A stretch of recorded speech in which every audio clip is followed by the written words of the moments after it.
بسم اللہ الرحمن الرحیم۔ السلام علیکم۔ ہمارے چینل کو سبسکرائب کر دیں، ویڈیو اچھی لگے تو لائک کریں۔ آئیے شروع کرتے ہیں آج کی کہانی۔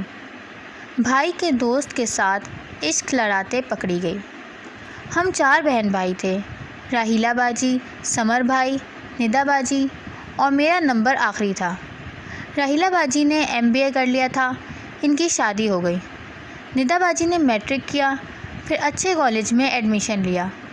انہوں نے اردو میڈیم سے پڑھا تھا، اس لیے ان کی انگلش اتنی اچھی نہیں تھی۔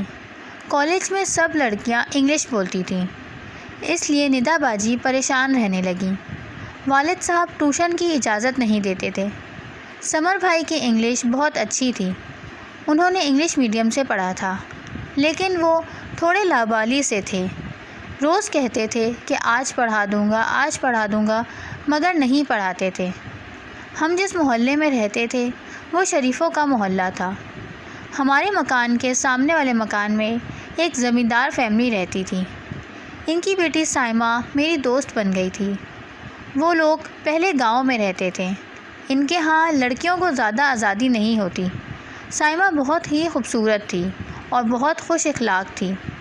ہم دونوں ساتھ اسکول آنے جانے لگے۔ انہی دنوں میری منگنی میرے چچا زاد یوسف سے ہو گئی تھی، وہ بھی اسی محلے میں رہتے تھے۔ یوسف سچ میں یوسف کہلانے کے لائق تھا، وہ بہت خوبصورت تھا۔ قریبی رشتہ داری کے باوجود وہ ہمارے گھر زیادہ نہیں آتا تھا۔ اس کی بہن حسنہ کبھی کبھار آ جاتی تھی اور اس کی سائمہ سے بھی سلام دعا ہو جاتی تھی۔ ایک روز میں کالج سے گھر آئی تو ندا باجی نے بتایا راحیلہ باجی آئی ہوئی ہیں۔ میں تو خوشی سے نہال امی کے کمرے میں گئی تو باجی وہاں نہیں تھی۔ پھر میں بھائی کے کمرے میں گئی، وہ وہاں بھی نہیں تھی۔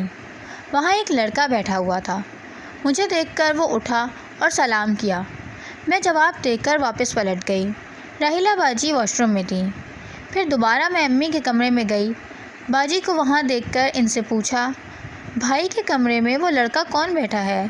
میرا دیور ہے، تمہارے دلہا بھائی کو آفس سے چھٹی نہیں مل رہی تھی، اس لیے میں اس کے ساتھ آئی ہوں، باجی نے کہا۔ کھانے کا سامان لینے جب میں گئی تو دوبارہ اس سے ملاقات ہو گئی۔ ایسا لگا جیسے وہ مجھے دیکھ کر مسکرا رہا ہے۔ اگلے روز جب سائمہ آئی تو میں نے اسے بتایا راحیلہ باجی شادی کے بعد دوسری بار ہمارے گھر آئی ہیں اپنے دیور کے ساتھ۔ دیور کیسا ہے؟ سائمہ نے فوراً پوچھا۔ میں نے زیادہ غور نہیں کیا، میں نے جواب دیا۔ اس نے کہا، ہاں تم کیوں اسے غور سے دیکھنے لگی؟ جسے یوسف ثانی مل جائے وہ کیوں کسی اور پر نظر ڈالے گی؟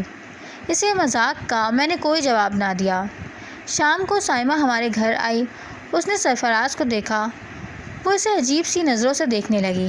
اس وقت وہ مجھے سائمہ نہیں لگ رہی تھی۔ وہ بہت جلدی سرفراز سے گھل مل گئی۔ میں حیران رہ گئی۔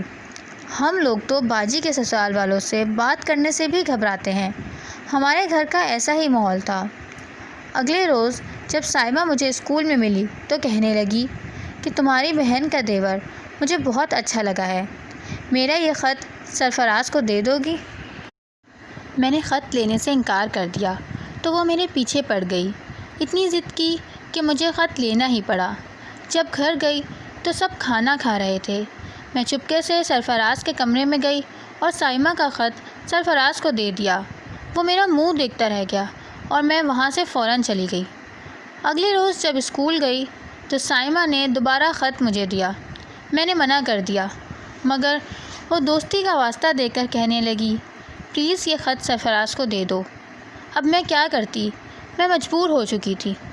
یہ روز کا سلسلہ بن گیا، وہ روز مجھے خط دیتی اور میں روز اس کا خط سرفراز کو دیتی۔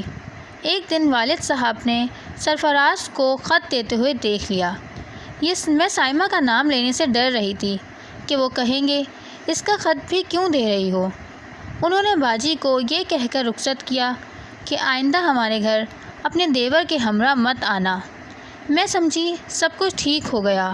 میں نے اپنی دوست کا نام نہ لیا اور اسے بچا دیا، مگر سائمہ نے یہ بات میری ہونے والی نند کو بتا دی کہ طیبہ سرفراز کو خط دیتے ہوئے پکڑی گئی ہے۔ حسنہ نے یہ بات جا کر یوسف کو بتا دی اور اس طرح سائمہ کی لگائی ہوئی آگ میں میرا سب کچھ جل گیا۔ اس نے صرف اپنی بقا کی خاطر کہ میں کسی سے کچھ کہہ نہ دوں میرا سب کچھ برباد کر دیا۔ میں پچھتا رہی تھی کہ کیوں اس سے دوستی کی۔ یوسف کو میں بچپن سے چاہتی تھی۔ ابھی میرا یہ دکھ تازہ ہی تھا کہ ہمارے ساتھ وہ حادثہ ہوا۔ بھائی کا کوئی بھی دوست گھر نہیں آتا تھا سوائے ایک دوست کے۔ اس کا نام زیرک تھا۔ وہ اکثر بھائی کے ساتھ ہمارے گھر آتا تھا۔ ندا باجی ہمیشہ بھائی کو کہتی رہتی کہ مجھے پڑھا دو، لیکن وہ منع کر دیتے تھے۔ یہ بات زیرک کے دل میں آئی اور اس نے سمر بھائی سے کہا، دوست اگر تمہیں برا نہ لگے تو میں تمہاری بہن کو پڑھا لوں۔ بھائی نے کہا، ہاں بالکل تم اسے پڑھا سکتے ہو۔ پہلے تو زیرک صرف اتوار والے دن آتا تھا، مگر اب روزانہ شام کو آنے لگا اور ندا آپی کو پڑھانے لگا۔ ایک دن میں ندا آپی کی انگلش بک دیکھ رہی تھی کہ اس میں مجھے ایک خط ملا۔ میں وہ پڑھنے لگی تو وہ آ گئیں اور وہ میرے ہاتھ سے وہ خط چھیننے ہی لگی تھیں کہ سمر بھائی آ گئے۔ انہوں نے پوچھا، طیبہ کیا بات ہے؟ میں نے خط پیچھے چھپا لیا۔ وہ میرے قریب آئے تو میں نے خط پھینک دیا۔ انہوں نے خط اٹھایا، تحریر پڑھی تو پہچان لیا کہ یہ زیرک نے لکھا ہے۔ وہ آپی کو غصے والی نظروں سے دیکھنے لگے اور کہا، اچھا تو پڑھائی کے بہانے خط و کتابت کا گیم کھیلا جا رہا ہے۔ اپنی نظریں جھکا کر آپی نے کہا، بھائی میں تو آپ کو کہتی تھی کہ مجھے پڑھا دیں، آپ نے ہی اپنے دوست کو کہا مجھے پڑھانے کو۔ میں نے پڑھنے کو کہا تھا، عشق لڑانے کو نہیں۔ بھائی یہ کہہ کر وہاں سے چلے گئے۔ میں سوچ رہی تھی کہ میری منگنی ٹوٹنے پر پہلے ہی امی ابو پریشان ہیں، اوپر سے آپی کی یہ حرکت۔ سرفراز نے راحیلہ باجی کو سارے خط دکھا دیے تھے اور بتا دیا تھا کہ یہ خط سائمہ نے لکھے تھے۔ میں سرفراز کی شکر گزار ہوں۔ ہاں منگنی ٹوٹنے کا غم تو تھا، مگر امی ابو کی نظر میں سچ تو ثابت ہو گیا تھا۔ اگلے دن جب زیرک ہمارے گھر آیا، بھائی نے دروازہ کھولا اور کہا، کیا اب بھی تمہیں ہمارے گھر آنا چاہیے؟ میں نے تمہیں اپنا دوست سمجھا اور تم نے میرے ساتھ ہی ایسا کیا، میری بہنوں کو اپنی بہنیں نہ سمجھا۔ بھائی نے زیرک کو تھپڑ مارا اور کہا، بس اتنا ہی کافی ہے، اگر کوئی اور ہوتا تو میں جان سے مار دیتا۔ اب تم یہاں سے چلے جاؤ اور کبھی مت آنا۔ وہ یہاں سے چلا گیا۔ بھائی نے آپی کا کالج جانا بند کر دیا۔ پھر امی نے سمجھایا، اس کے فائنل ایگزام ہونے والے ہیں، اسے پیپر دینے دو، اس نے بہت تیاری کی ہے، وعدہ کر رہی ہے کہ آئندہ سے ایسا کچھ نہیں کرے گی۔ بھائی نے اجازت دے دی۔ اگلے روز آپی کالج گئی تو وہاں سے چھپ کر زیرک سے ملنے چلی گئیں۔ آپی کو کسی کا احساس نہ رہا، نہ ماں باپ کا نہ بھائی کا، اور ایک دن وہ زیرک کے ساتھ گھر سے بھاگ گئیں اور کورٹ میرج کر لی۔ ہمیں کچھ خبر نہ تھی کہ وہ کہاں گئی ہیں۔ دنیا والے تو پہلے ہی باتیں کر رہے تھے، اب وہ اور باتیں کرنے لگے۔ ابو نے سب سے یہ کہہ دیا کہ ندا پڑھنے کے لیے لاہور گئی ہے۔ ابو نے فیصلہ کیا کہ ہم سب کو لاہور شفٹ ہو جانا چاہیے۔ انہوں نے جلد سے جلد اپنا گھر بیچنے کی کوشش کی اور ہم لاہور چلے گئے۔ بھائی کو وہاں اچھی نوکری مل گئی، میری بھی اچھی جگہ شادی ہو گئی۔ راحیلہ باجی تو پہلے سے ہی لاہور میں رہتی تھیں۔ ایک دن بھائی اپنی بیوی اور امی کے ساتھ شاپنگ پر گئے تو انہیں وہاں ندا اپنے شوہر اور بچوں کے ساتھ نظر آئی۔ وہ امی کو دیکھ کر رک گئی۔ امی تو چاہتی تھیں کہ فوراً جا کے گلے لگ جائیں، مگر سمر بھائی ساتھ تھے، اس لیے جہاں کھڑی تھیں وہیں کھڑی رہیں۔ زیرک نے آگے بڑھ کر کہا، امی جان مجھے معاف کر دیں، ہم سے غلطی ہو گئی تھی۔ اگر ہم شادی نہ کرتے تو تب بھی آپ کی بدنامی ہوتی، ہمارے پاس اور کوئی چارہ نہ تھا۔ امی نے چپ چاپ سمر بھائی کا بازو پکڑا اور آگے چلی گئیں۔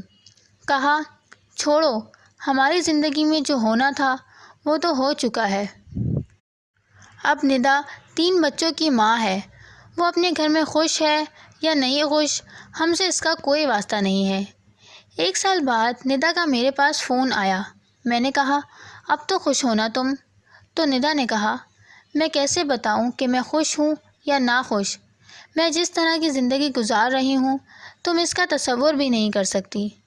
زیرک کچھ خاص اچھا انسان نہیں ہے، اس کا کمانے کا ذریعہ بھی اچھا نہیں ہے، وہ غلط طریقے سے کماتا ہے، غیر لڑکیوں سے اس کا ملنا جلنا ہے۔